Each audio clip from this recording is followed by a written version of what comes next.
Well, hello to the Network Marketing Pro community. My name is Worre, and today we're going to explore something different. We're going to talk about the 7 deadly sins in network marketing. Now, why would I want to talk about this? Here's why.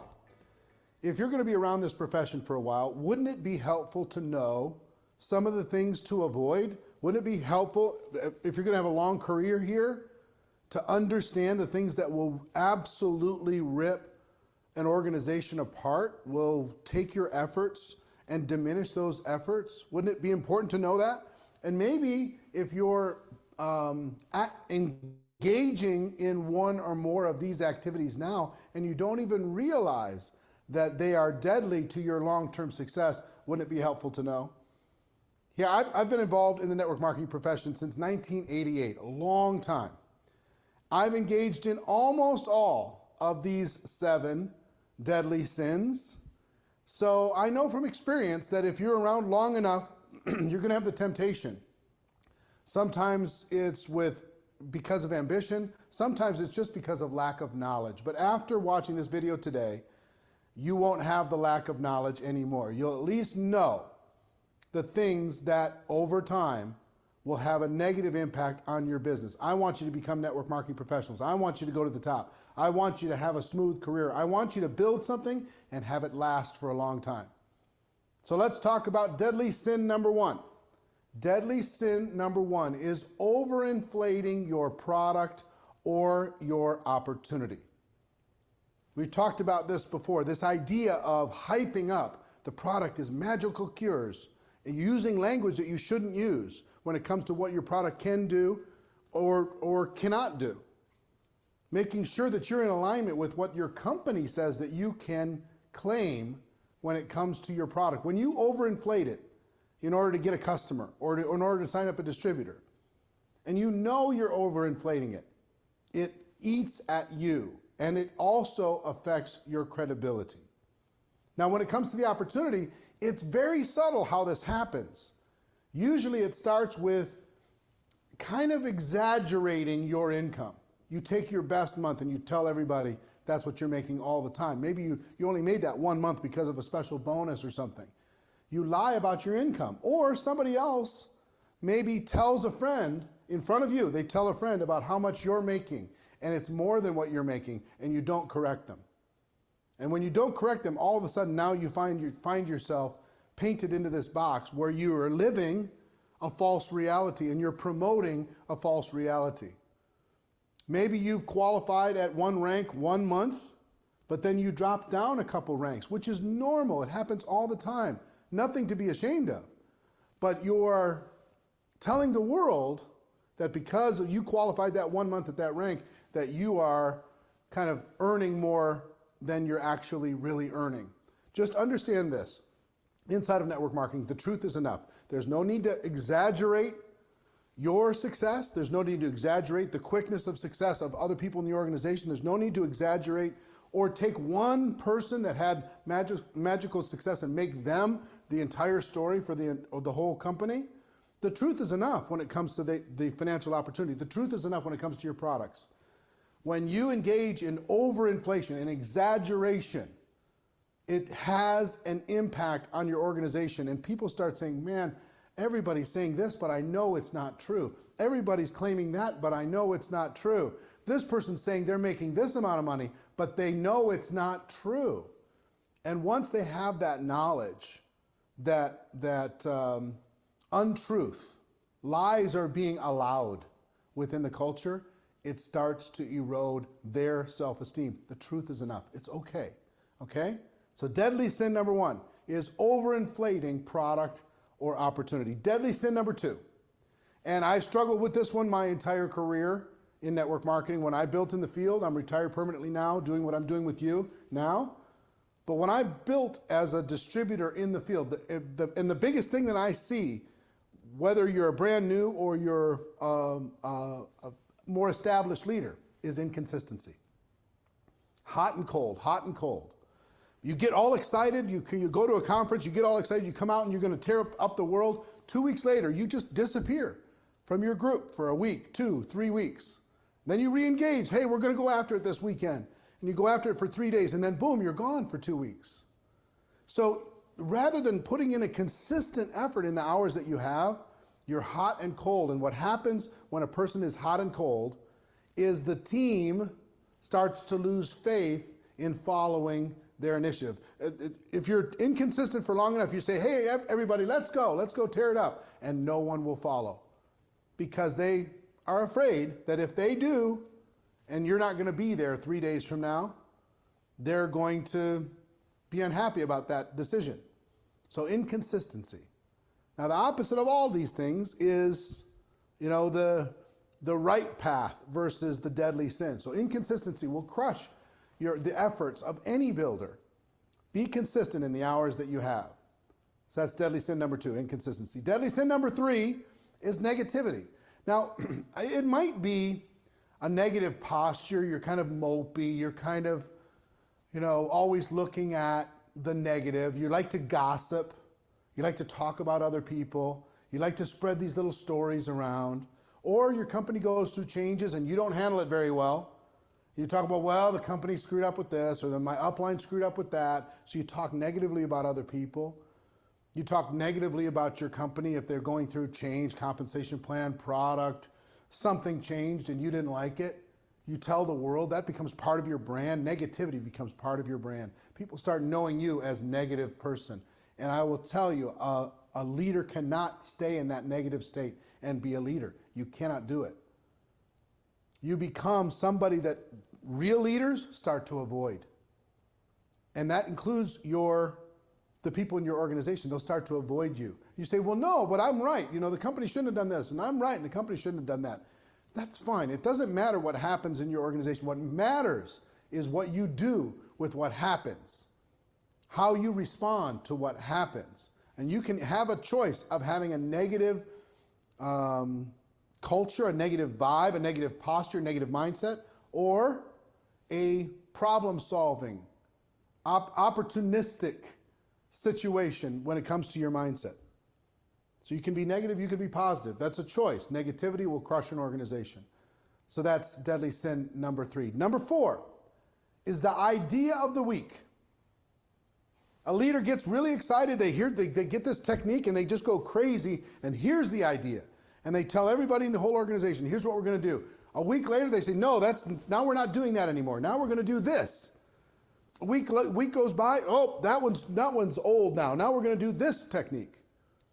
So be very careful at the things that you get excited about and maybe you haven't even tested, and that you pour those things into your organization and expect them all to have success. And then you change gears the next week. You change gears the week after that. You change gears the week after that.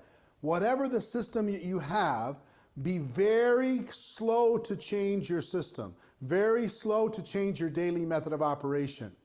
It's really important that you provide some consistency within your organization when it comes to what you're asking them to do on a daily basis. Understand, concepts remain the same. Strategies change all the time.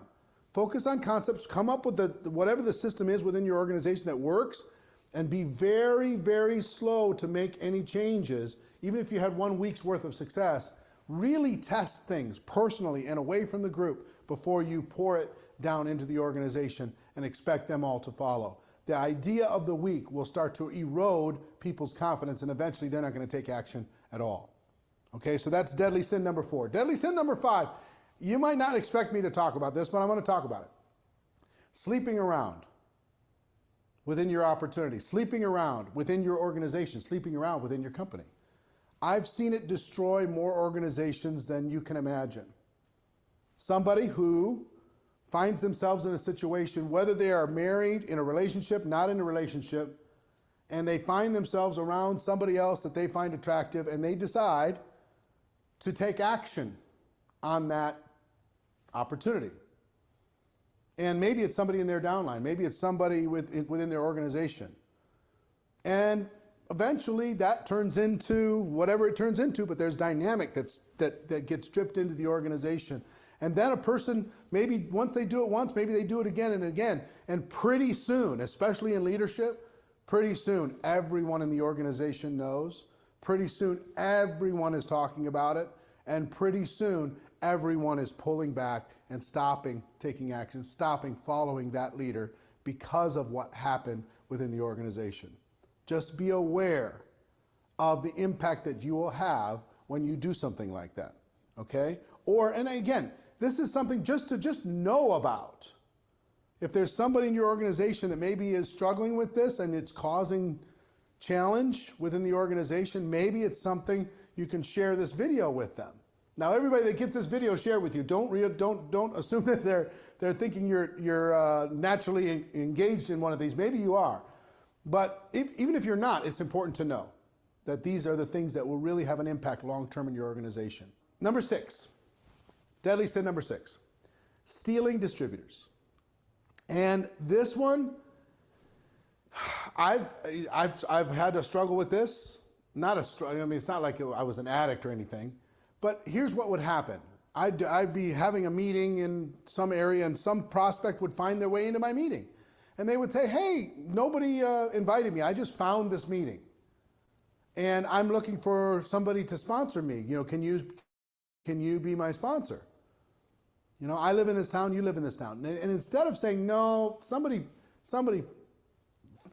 encouraged you to come to this meeting, you didn't just magically show up, I would rationalize, I would say, yeah, well, you know, we are local and people do have a choice and all that stuff. And I'd end up signing that person up. Somebody would find out, and I sent that person, you stole that person. I was like, oh my gosh, right? Or, you know, I've seen this happen in many different forms. Form number 1 is somebody else brings a prospect, and that prospect finds out that they like you better than they like the person that invited them, and you have a choice whether to sign that person up or not sign that person up.